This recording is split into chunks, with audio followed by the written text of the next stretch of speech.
before the first pale band of dawn unfurled along the rim of the red waste, she dreamed of a city that was hers.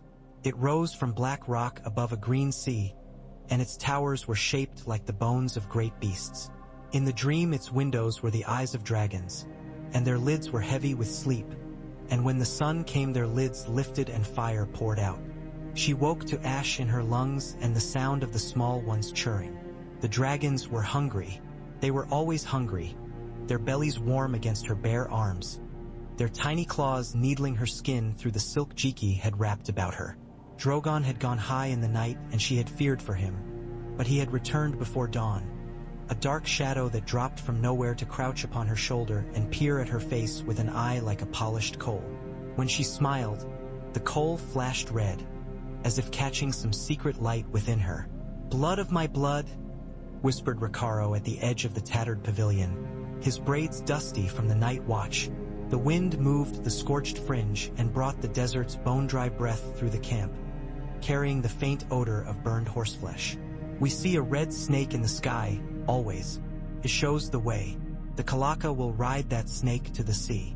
"The comet shows the way," she said, and let Drogon taste the pad of her finger where it bled from his careless bite. The blood was the sweetest meat, or so the Dothraki said. They believed in omens that galloped out of the grass. She believed in what she could hold.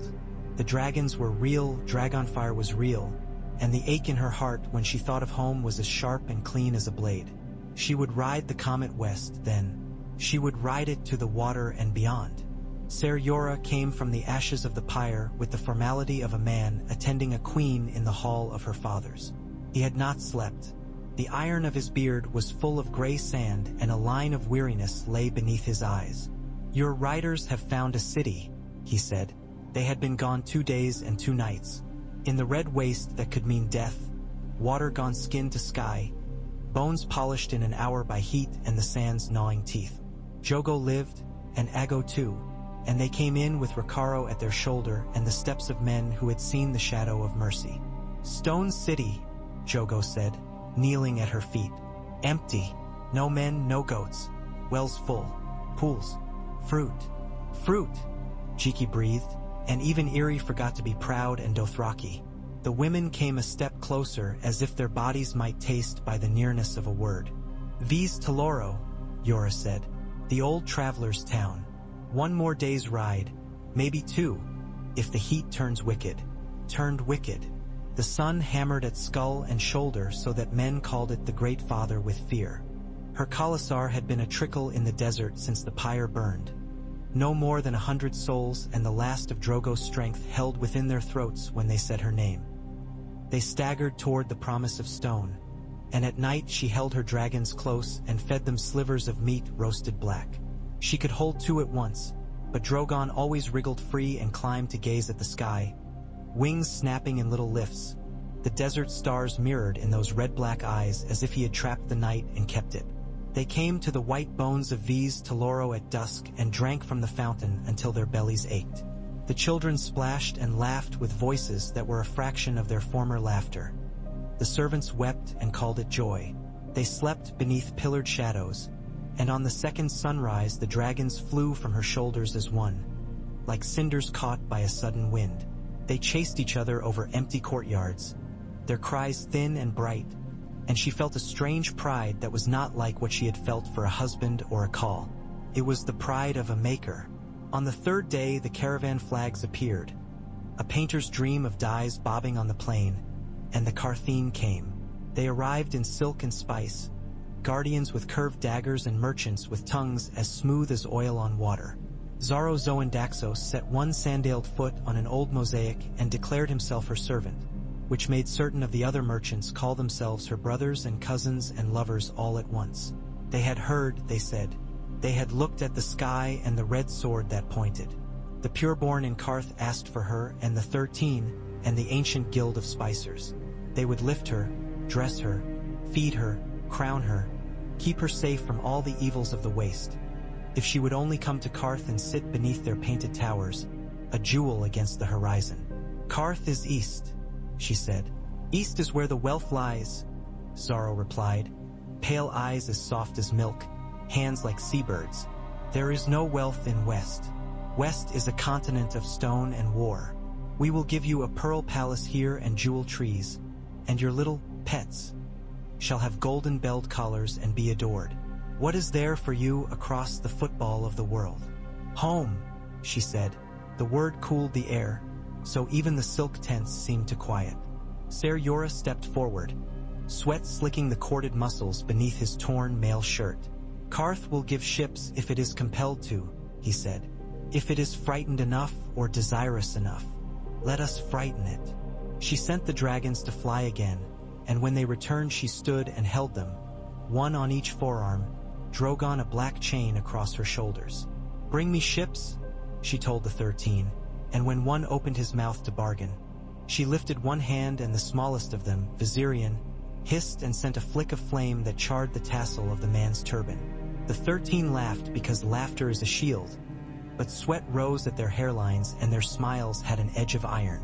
In Karth, the city itself was a masquerade, and she watched it carefully. They installed her in a manse with a core, tired and a fountain that dropped from an onyx dragon's mouth, and the dragon was so finely carved she rose at night to touch its jaw and felt her heart beat in her palm. They feasted her and presented cloth, carved ivory, a lion cub in a gilt cage. They asked for eggs that were already broken and living, and asked to see flame again and again. She made them wait more often than not. She learned the places where water was stored and the men who stood near ships. She learned what summer islanders drank, and who among the 13 hated the pureborn more than he loved himself. Kuhurumo was a big man with careful eyes, a summer islander who wore feathers in his hair as if he had captured a riot of birds and persuaded it to follow him. His ship, the Cinnamon Wind, smelled of the spice that named it, and its people sang at dawn in a language that rolled like tide. The Jade Gates are peril, he told her without flourish. South past the Isle of Whips, skirting Sithorios, then west through the basilisks and around Valeria's smoking bones. Corsairs hunt as lions hunt. But I have traded in Old Town and the Arbor, and there are men yet who will buy what we carry, even under the lion's banners. If you have coin, if you have cause, I will take you, Queen. I will not take you for flattery or for the promise of later glory. I have dragons, she said. He looked at Drogon where he crouched on the rail, one claw hooked into a coil of rope. They are young, Kuhurumo said. My brother was young when he crossed the sea, she said. He crossed for exile. I cross for return. He laughed. A deep wind. Return, then. If your cause is not a madness, the wind will tell me. Zaro made a show of despair when he learned where her coins had gone. A voyage west? To where they cut throats for stones and call it law. Be a queen here, sweet summer child. Allow Karth to worship you. There are ways to conquer that do not require ship or sword. I have no wish to be worshipped, she told him, and Jorah's shoulder brushed hers as he came and went with lists and numbers. Jaren of the coal-black beard would sell them pitch. Vast the rope had men to hire as archers if he could be paid in a wood not found near the Jade Sea. Zaro offered her a wedding instead. He told her he would give her ships as wedding gifts and palaces as dowry. But he wore too many rings, and she imagined those rings tightened when you slept. She returned to Vis Taloro to leave behind those who could not travel the sea, and to bury the last of those who had withered even with Kartha's bounty. She put a blade in the earth for each name she knew, and then she put one in for the names she did not. The dragons came and sat upon the metal as if it were warm, and she thought of the words Ser Jorah had said in the dark. West is stone and war. She thought of her father's chair, and of the screams that had soaked the Red Keep's walls in a time before she was born. She thought of Elia of Dorne, whose story Jorah had told her when they could not sleep for thirst, and of the children whose skulls had been wrapped in fine cloth. She thought of the monster on the Lannister banner and of grief given a lion's name and called right. She did not say a prayer. She was the blood of the dragon. Dragons did not pray to men. The Cinnamon Wind loaded casks and jars and 4 Dothraki who would not be left behind, and Ser Jorah came aboard with a packet of letters tied in black ribbon. I wrote to Fat Illyrio, he said. He will move pieces when he knows you have moved. There is a spider in the capital who listens to him. If we move quickly, we will catch the realm while it stumbles. Renly and Stannis fight. The boy king clings to the throne with a queen mother's nails. The north is winter-hard and turned away. There is one place that is not anyone's but yours. When the cinnamon wind slipped from the jade gates, dawn made a narrow coin of light on the water. The sea opened, green and slick, with the breath of monsters beneath, and beside them the oars of 4 hired cogs rose and fell like dark wings. Kahuru called in a voice that carried, and men bent, and the ship leaned, and her stomach rolled but did not turn. Drogon unfurled on the yard and screamed his own name to the sky. They did not ride a straight path. Corsairs came like flies to sweet. The basilisk isles rose and fell in the mist, a row of rotten teeth. Twice a black-sailed galley bore down upon them, and the cinnamon wind shook its sails like a dancer. Kahuru brought them through a squall with 1 storm lantern burning, and then a second came that was more a changing of the world than weather, and the horizon went to bone and cloud. On that day the little dragons learned to cling to rope, and she learned to wrap herself to the mast and laugh when the spray struck. And Yora learned that laughter could be stronger than fear if it did not forget fear's teeth. They saw the smoking ruin of the great peninsula and gave it wide berth for the sake of breathed air and the old stories. Men crossed themselves with signs from a dozen gods. The dragons watched the smoking sea and made no sound. On an evening soon after, they saw a pod of dolphins, and one leaped through a bar of sunset so that its body lit from within like glass. Viserion cried after it in delight. She wondered if dragons played in the water when they were grown, and imagined glass vessels that mirrored the sky. At last they saw the stepstones like coins tossed carelessly upon the table of the sea, and then the legs of Westeros rose out of the haze and had grass on them. The air changed. It smelled of peat and salt and the breath of an old thing sleeping in the earth. The cinnamon wind kissed a green shore and let the anchors take, and Kahuru came and said, "We are at the mouth of the green blood. The Martells rule here. They were not welcomed with trumpets." Dorne had ways like a deep well with a lid. The water was there, but it revealed its elf to no man who would not honor it. Spears bristled along the quay at Sunspear's shadow when the cinnamon wind rode in. Areo watched from the steps of the water gardens with the patience of a man who had waited for assassins and sunrise in equal measure and found both very like. He had seen many banners pass these stones. He had watched little princes run laughing beneath orange trees and had lifted his long axe when that laughter was threatened. Now he watched a girl come ashore with white hair and bare feet, 3 small reptiles clinging to her in different arrangements, and he thought how still the world became. Her eyes were not the eyes of a frightened child. They were the eyes of someone who had found her horizon and meant to walk it. "Send to the prince," he told the messenger at his side. Quietly, Prince Doran received her in a chamber where the light filtered through amber glass and made honey of everything it touched. He was a man accustomed to stillness, but not because he loved it. He had simply learned to wield it as other men wield a sword. His gout had taken his adventures, so he made his mind adventure in their stead. He studied her as a man might study a map he had hidden for years beneath his pillow, and now feared to unfold for what the creases might have done to it. "Princess," he said, and the word was not a courtesy so much as an acknowledgement of something made flesh. "Prince," she returned. Drogon hissed softly at a plume of warm air in the room, and she lifted a hand, a mother with an unruly child. They spoke without witnesses at first, save Ser Jorah and Areo and Kahuru by the door. It was not a long conversation and not a short one. He told her that Dorne remembered. He told her how rivers remember stones thrown into them, how the splash fades and the ripples fade, but the stone remains where it has fallen, altering the water forever. He did not say the names she already knew by heart. He did not need to. She said she did not come for vengeance. She came for a throne that had been stolen. He smiled at that. "The difference is often in the telling," he said. Arianne came like heat rising from sand. She wore a smile like a blade and greeted Daenerys, as if they had been girls together who had shared peaches and secrets. Later she sat with her beneath an orange tree where bees hung like a living tapestry, and she spoke of the bone-dry passes that led out of Dorne, of Storm's End, of the high lords who owed and the low lords who remembered debts when passion took them. In Arianne there was a hunger that recognized hunger. She touched Drogon's wing and did not flinch when the small black teeth turned to her hand. "You will need men," she said. "Men who are not bought for a day." "Do you offer me Dorne?" Daenerys asked. "I offer you a road," Arianne replied, and laughter moved her like wind in silk. Doran offered her counsel that came to this. If she made a stand at Dragonstone, old loyalties would wake like seeds long buried when the rain finally comes. The Crownlands under the lion's paw did not love the lion. They loved memory and whispers. There was a castle there that had been a cradle for her house as well as its bolt hole.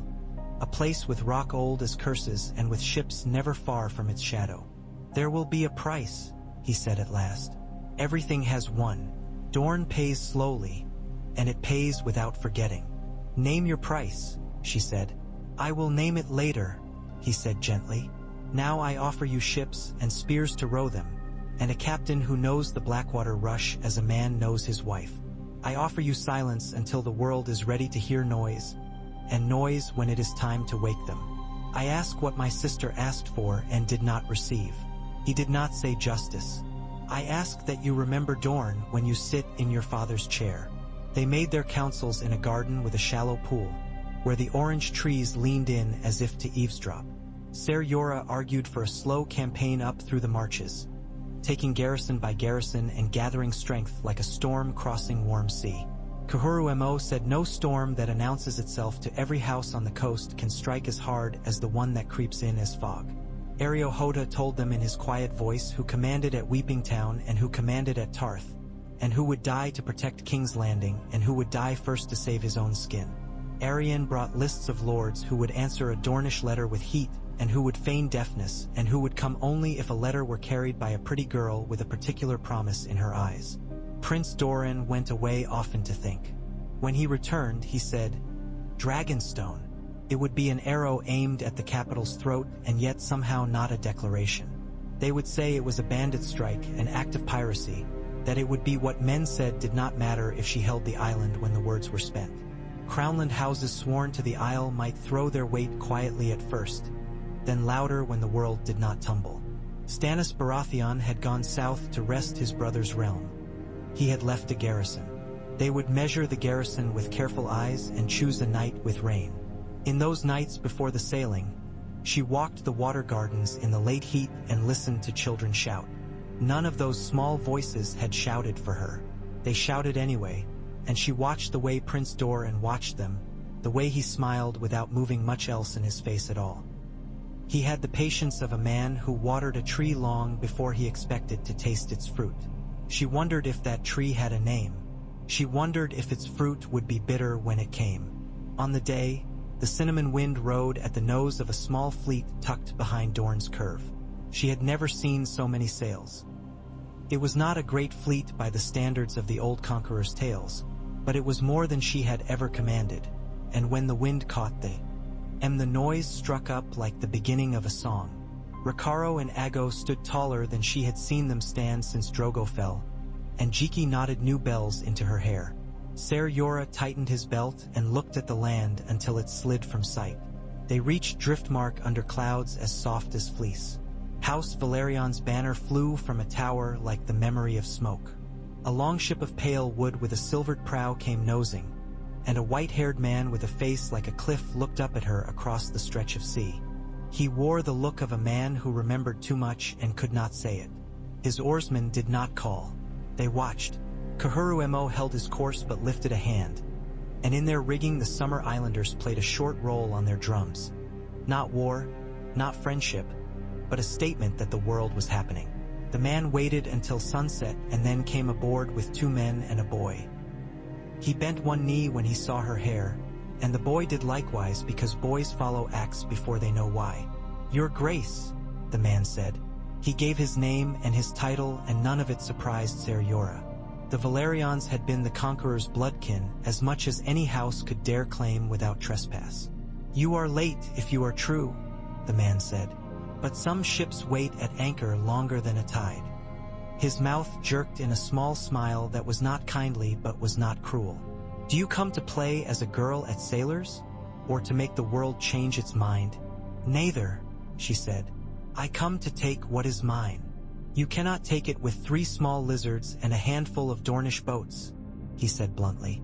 "But perhaps you can take Dragonstone with the shape of a wind that comes with you. There are men on that island who remember a different king. There are men who will not burn for Stannis or for his Red Witch."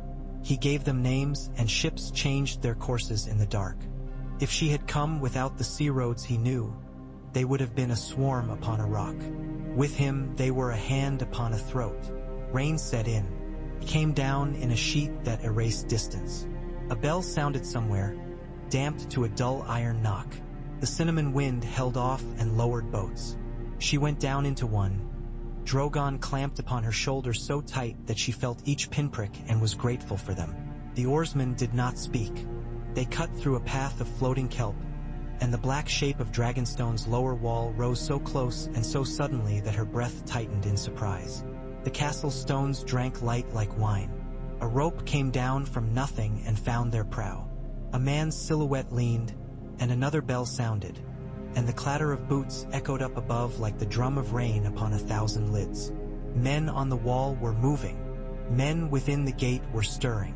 And there, to her right, farther along the base of the wall where the rock folded inward to make a pocket from the storm, a lighter shape appeared, like a lid within a lid. It was a sallyport that the sea used as a mouth to spit fish back toward men in calmer weather. Tonight it would swallow. "Now," Ser Jorah whispered. They went in with knives and rope and the knowledge that some men on the other side would pretend not to see at first. She climbed when her turn came, hands cold on wet stone, her breath a measured thing. Drogon's claws rasped rock. Twice she nearly fell, and twice Jorah's shoulder came to bear beneath her foot and lifted. She did not pray. She did not look down. She went up and over and into a shallow hollow under the lip of the parapet. And then a hand seized her wrist, and for a stricken moment she thought the game ended. But the man's fingers squeezed once and released, and he turned to show her the smooth curve of his neck where she could have sunk a steel bite if she had been a different sort of woman. He lifted his head and called a challenge into the rain that sounded every part a challenge, and above, another answered it, and a rack of oil-slick chains went silent in the water gate. They moved through shadow as if it had weight. The castle was alive in a slow, stubborn way. Torches guttered. A dog barked and then did not bark again. In one corridor a man stepped out with a fire-painted heart on his breast, and Ricardo took him with a strike that was almost tender. In another a woman with a gown too fine for storm nights peered through a crack and made a small sound, and Arian, who had insisted on coming and whom no command would have kept back, stopped and laid a finger upon her lips and then moved on in a swirl of wet silk. There were doors barred and doors that had been locked for years because the house had known too many masters to trust the turning of keys. There were dragon-carved lintels and the watch of stone gargoyles whose eyes caught the torches and threw the light back cold.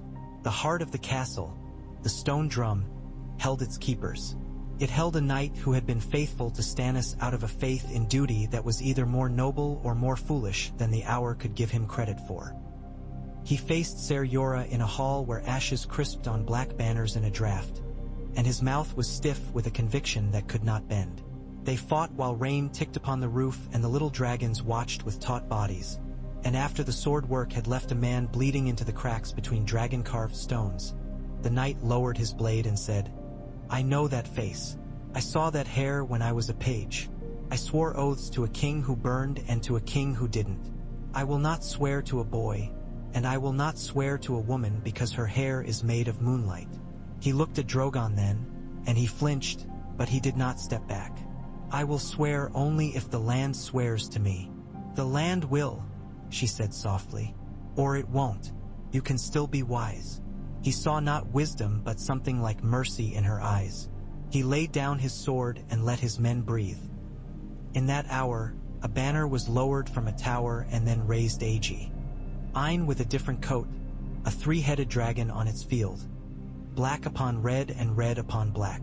The rain made the cloth heavy, but no wind could strike it down.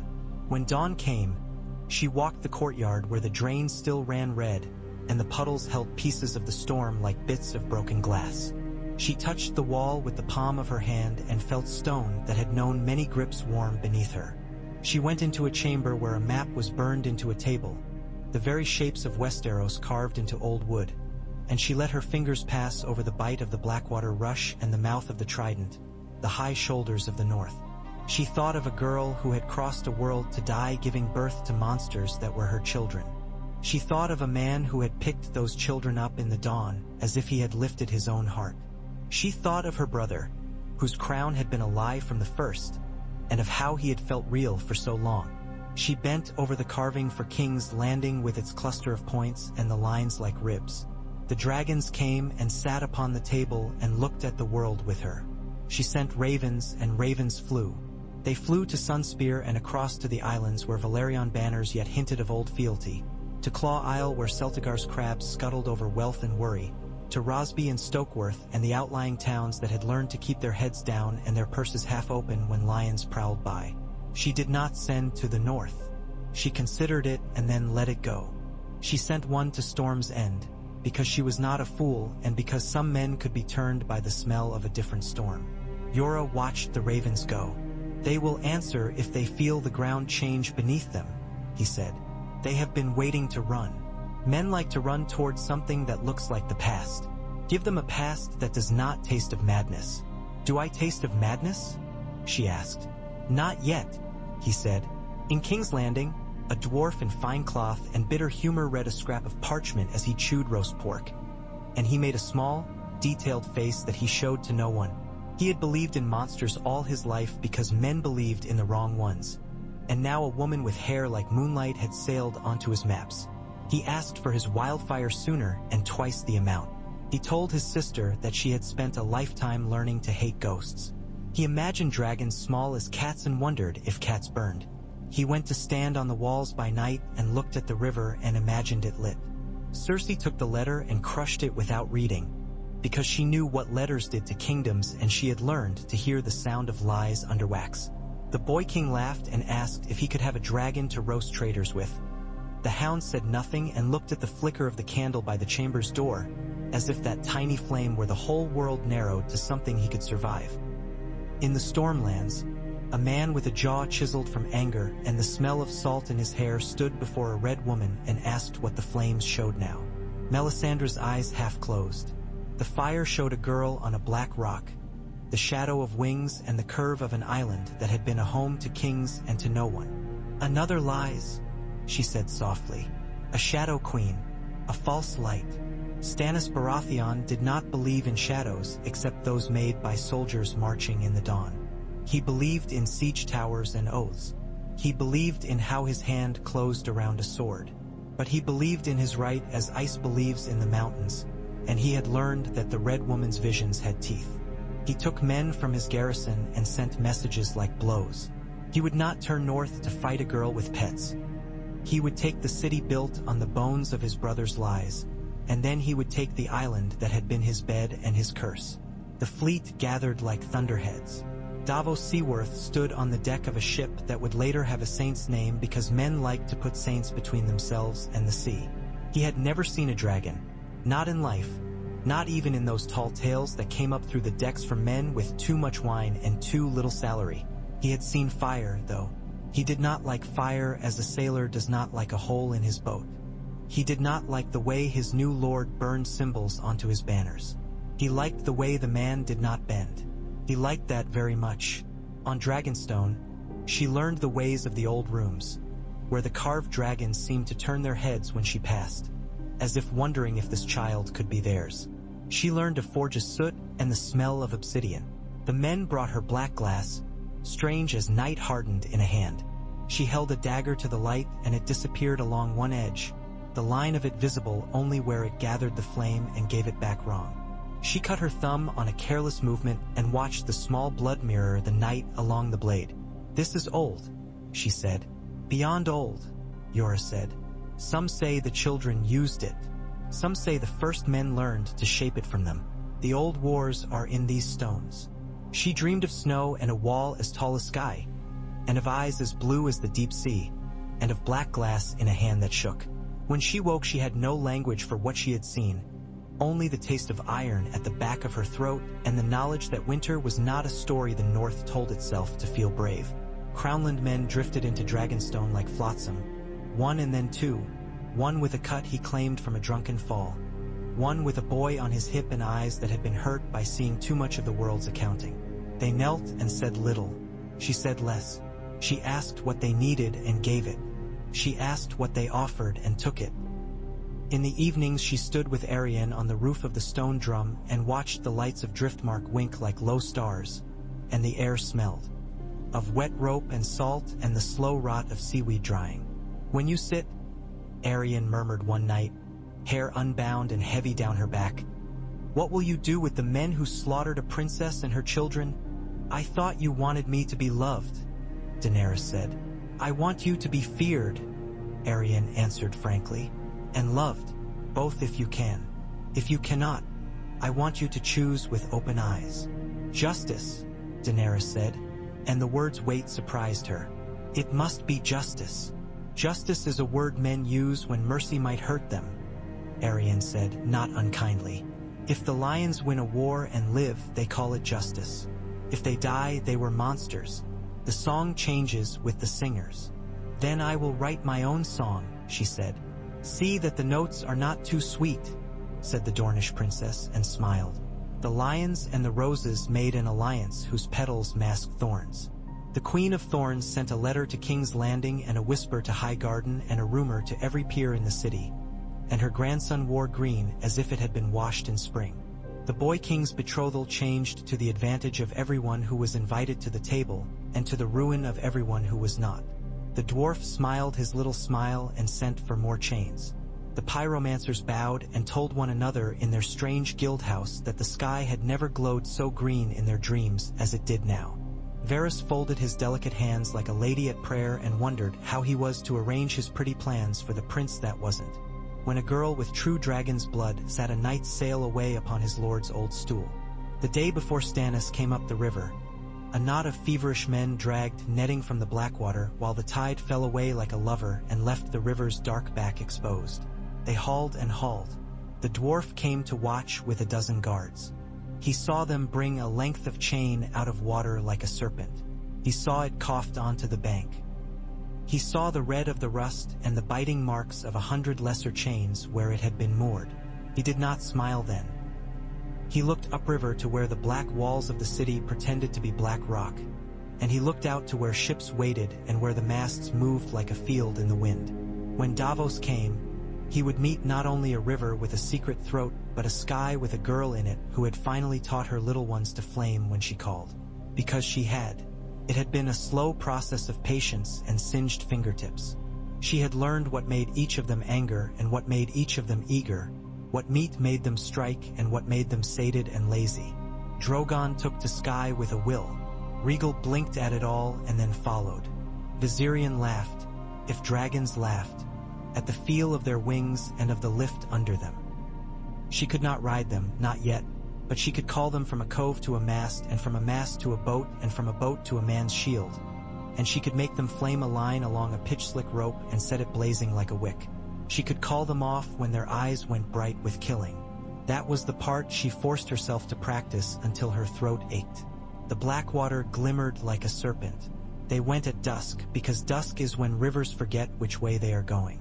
The cinnamon wind slid in close to the right bank where an old fort leaned out like a drunk at a window. A half-dozen small boats went ahead, patched and tarred and smelled of onions to cover what else they carried. In one of those boats stood a girl in a gray cloak, her hair coiled beneath a plain linen cap, and beside her was a knight whose one-time lord had once called him friend. "Break the capstan," Ser Jorah said quietly. He held the boat with his knees and held an oar with his lie of a lazy hand. His eyes never left the dark lump that was the chain's far anchor. "Break the capstan, break the chain. There will be men. There will be fire," she said. "There will be," he agreed. "Make it their fire," she called softly. Drogon came first, a drop of shadow that became more as it fell toward them.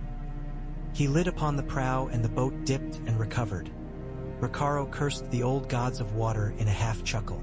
Viserion settled a heartbeat later, light where Drogon was heavy, and Rhaegal a heartbeat after that. She touched their warm necks. Their scales were not smooth as they looked. They were like 1,000 small decisions. The river took them around the final bend and showed them the city, its walls crowded with men, its towers bristled. Across the water a darkness moved, a fleet making ready, oars out, drums low. Far down river, at the mouths of the channel, other lights pricked and moved, answering. The sound of oars on water is unlike any other sound. It is the sound of a world-made machine that men become part of. For a moment the war seemed less than the dark under the oar blades. The first green fire bloomed before they were halfway to the capstan. It was a flower that opened wrong. It made a sound like laughter and like grief, if grief had a voice made of split iron and boiling sap. Davos saw it from where he came with his lord's banner bright upon the foremast, saw it reach out fingers along the river to find pitch and tar and the breath of men. He had been cold before in sight of death, but this was the kind that made sweat run on his ribs. "Back, water! Back!" he howled, and his helmsman stared, eyes filled with bright coins, and the first ship behind them had already taken fire along a rope someone had been so careful to lay. The river turned to a garden of madness. Men leaped into it and did not come up. Men clung to spars that turned into torches in their hands. The wind took the burning and pushed it where wind chose to push, and someone was screaming in High Valyrian, and it was not a man. She did not remember standing up. She remembered giving Drogon a word that was not a word. He leaped, regal AF. Viserion struggling and then mastering the air. They went not to the fleet, not to any man's eyes with steel in them, but to the capstan. The capstan was wet with the day's dampness and slick with river rot, and a man with a torch stood above it bawling a song and no doubt thinking that his was the firmest ground a man could know. He did not see the little black shape until it was upon him, until the flame he held in his hand met a different flame and agreed to die. Dragon fire cut along the old rope like a careful knife. Took longer than she wanted it to. She called again, her voice going hoarse against the wind and heat. Regal coughed fright. Viserion dove and flame too early, and a bold lick caught along the boat's gunwale, and Yora smacked it out with the flat of his hand and cursed in Three Kingdoms tongues. Then the chain moved. She felt it in her bones before she saw it. It was a new sound under all the other sounds, a clatter that came up through the water and into her legs. She saw it slacken where it rose from the river and drape like an old scarf instead of a tight throat. She did not wait to think of whether the dwarf had meant to trap Stannis in or out. She cut the thing that tied Davos's luck to a death the color of spring and heard her own voice laugh as it fell. Tyrion stood on the wall with smoke in his hair and ash on his lips and a helm that made him look less himself and more a story, and he saw in the corner of his eye a flicker of motion that was not flame. It was something leaping low over the river, dark lines against the wrong green, and then it was gone in the smoke. He thought he saw a girl in a boat, a girl who could have been anyone if not for the shape that followed her like a thought made real. He did not have time to think of it. He had time to live or not live. He chose to live and shouted orders until his throat bled. Davos saw the chain fall from the water and felt an old man's gratitude to an enemy he could not name. He drove his oarsmen until their arms shook, and he took a path through ships that burned to ships that did not yet, until he came near enough to see the base of the city's walls and the way men looked down at him as one looks into a pot to guess how long the stew will last. He saw, too, the girl again in a flash between smoke veils, and his mind made a little pivot the way minds do when they know that the future has chosen a different road. He had not believed in dragons. He believed in debt. There was fighting on quays and at the mouth of alleys and on the water itself where two ships came together and made a bridge for death. There was a moment when a great rose-colored banner blew in from the south with fresh men beneath it. A moment when the sound of hooves pounded at the edge of everything and made the dwarf's eyes narrow, and the lion was a rose and the rose a lion, and the city did not fall. Changed owners or spouses if you liked. The small folk screamed for whomever would not cut their throats. It was that kind of day. On the river, she found a man clinging to a bit of spar. His hair was salted with white and his hands were bleeding stumps where rope had eaten his palms. He looked up and his eyes saw her and did not see her. She had no reason to care for him. She had 1,000. She held out her hand and Ricardo hissed that it would not hold. Yora looked at the city with his old soldier's calculus and then at her. She did not change. She hauled. The man came up with the weight of a day's worth of the dead upon him. He lay in the bottom of the boat and coughed green. When he could speak, he rasped, "Davos." And then he coughed again and did not speak for a long while. "Take him to drift and safety," she said, and Rakaro swore. And Yora lifted and Kahurumo took the boat's line with dark hands and drew them out of the worst of the river's habit. She did not sleep that night. The city burned in places and was dark in places, and the shapes of the Tyrell banners appeared where Lannisters had already been in love with their own shadow. There were screams and the high thin sound of women's lament like wire pulled tight. There were song snatches, strangely enough, because men sing in victory and in shock both. The dragons came to her when she found the shadowed beach. They landed as if they had landed on her heart. Drogon's muzzle was blackened at the edges and smelled of pitch and some other sweetness. She rubbed his jaw with her thumb and thought of a girl much younger than she had ever been who had knelt before a throne made of swords and thought it might love her back. In the morning she stood on the beach with damp sand underfoot and watched the city put on its newest marriage and pretend it had never flirted with any other. A field of the dead floated at a bend in the river and the tide made them kiss and kiss again. Men were busy measuring debris with practical eyes. The cinnamon wind rode far enough off to be safe and close enough to be a promise. The world felt different in small ways that could not be seen if you had not been awake for them. She felt all of it. She felt the choice she had made when she had raised her hand and pulled a smuggler from the river. She felt the choice she had made when she had called her dragons off men and onto ropes. There would be men who would say she had thrown away an easy victory to spare lives she did not know. There would be men who would never forgive her for saving them. There would be men. She was a woman with 3 small dragons and an island shaped like a fortress. She had horses for the first time that were not starving. She had friends with their own kingdoms inside them. She had enemies in a city that could not make up its mind which face to wear and so wore 3. Back in Dragonstone's heart, she took the ashen throne that had never been her father's. She did not sit long. She walked. The torches threw light upon the stone dragons and gave them a false life. She reached out and set her hand to one's muzzle as she had to the fountain in Karth, and the stone was not warm at first. She kept it there. A slow warmth came, a trick of her blood or of the room's breath.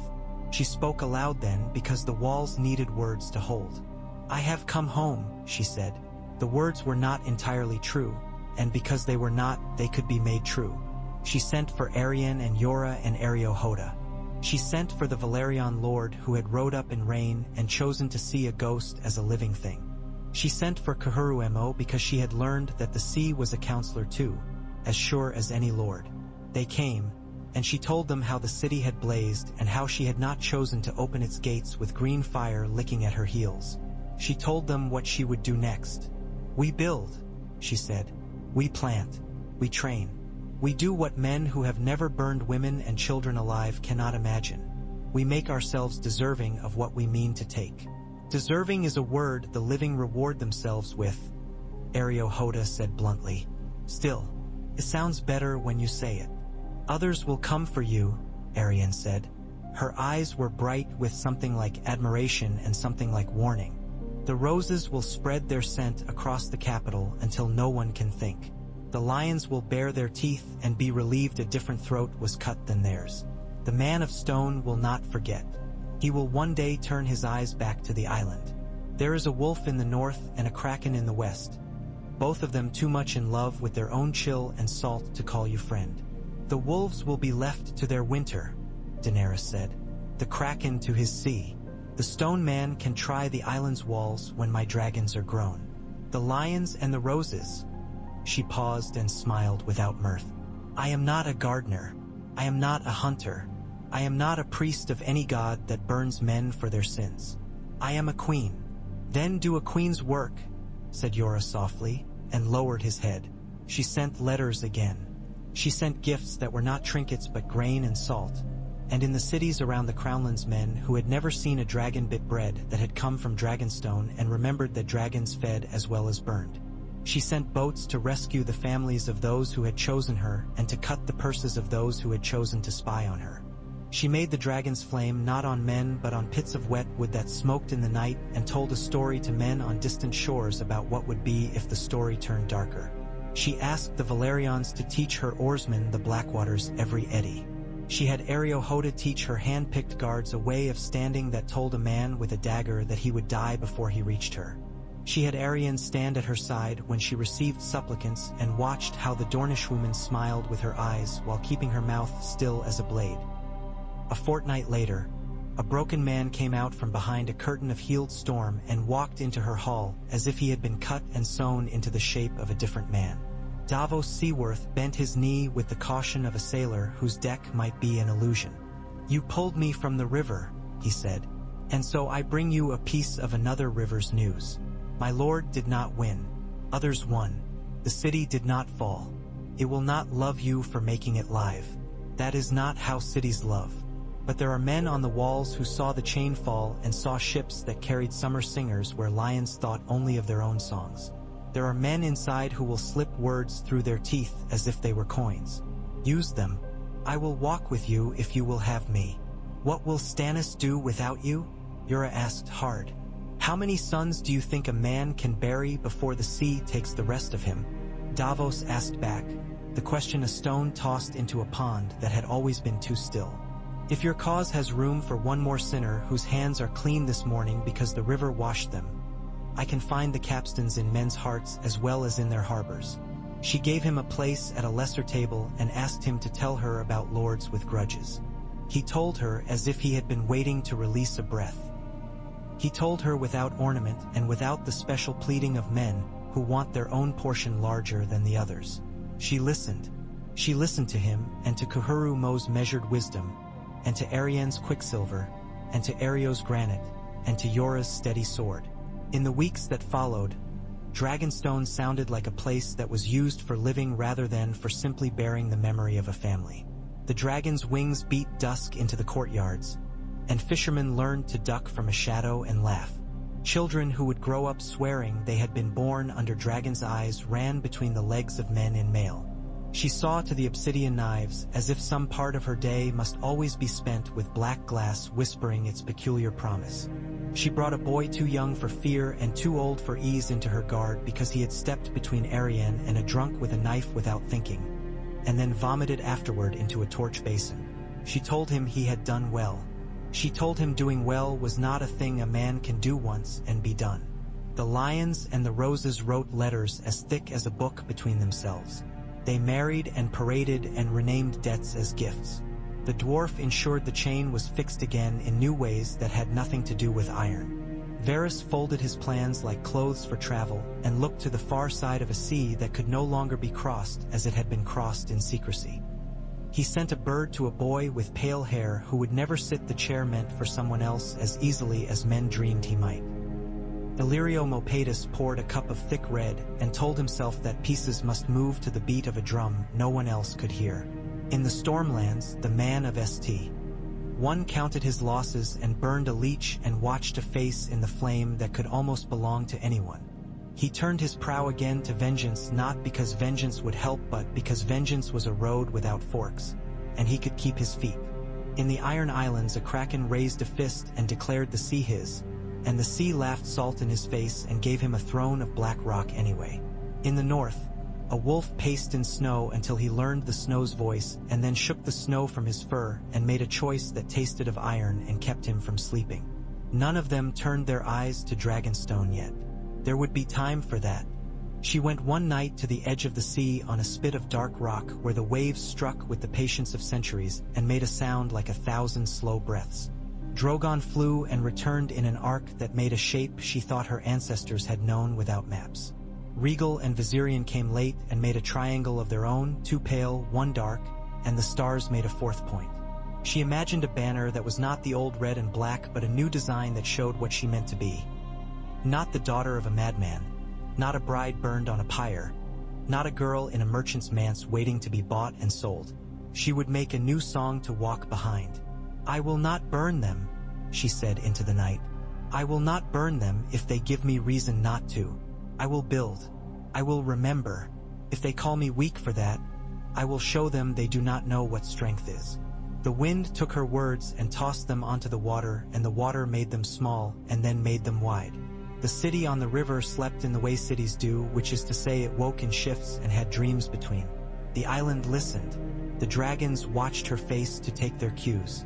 She called them by the names she had given them at the dawn of a world, and they came one by one, their bodies warm against her as if they were her own blood that had wandered out and learned wings and then come home to roost. As the year turned, she sent one thing only to the capital: bread. Not soft bread but ship's biscuit, hard and stamped with the three-headed dragon. She sent it with the summer islander ships and with her own small cogs, and she sent it to the docks where men spat and blinked, and to the kitchens where women stirred, and to the guardhouses where the underpaid laughed at the idea that their mouths could be bought when their swords had already been. The dwarf saw one of the biscuits and turned it over in his hand and thought of a girl in a boat with a dragon on her shoulder and of a chain falling into a river that had thought it had finally learned how to kill. He bit the corner and broke a tooth and laughed and kept the biscuit anyway. She did not hurry. Some part of her sang always at the thought of hurrying. But she had learned from a man who sat with his swollen foot in a shallow pool and watched children play that trees are not made with axes. She would water hers with careful blood. She would prune it when it grew too wild. When the time came, and it would come because time is a tide and tides do not stay at 1 hour for anyone, she would move again, and the sky over King's Landing would see three shapes that had outgrown pitch and rope and fear.